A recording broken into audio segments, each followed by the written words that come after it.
সিরাজগঞ্জের উল্লাপাড়ায় রাজাপুর ক্রীড়া সংঘ football tournament 2025-এর final খেলা ও পুরস্কার বিতরণী অনুষ্ঠিত হয়েছে।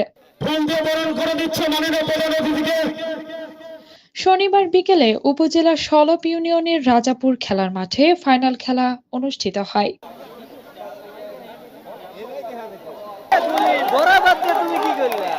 রাজাপুর ক্রীড়া সংঘ আয়োজিত ফুটবল প্রতিযোগিতার ফাইনালে প্রতিদ্বন্দ্বিতা করে স্বাধীন বাংলা ফুটবল একাদশ ও 11 স্টার।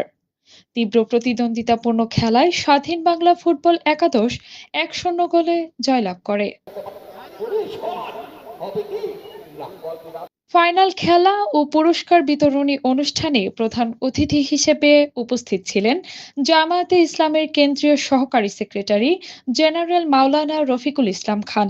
প্রধান অতিথির বক্তব্যে মাদকমুক্ত সমাজ গড়তে খেলাধুলা আয়োজনের এমন উদ্যোগ গ্রহণের আহ্বান জানিয়ে সার্বিক সহযোগিতার আশ্বাস দেন তিনি। খুবই খুশি হয়েছি আপনাদের এই খেলায় উপস্থিত হওয়ার সুযোগ পাওয়ার কারণে।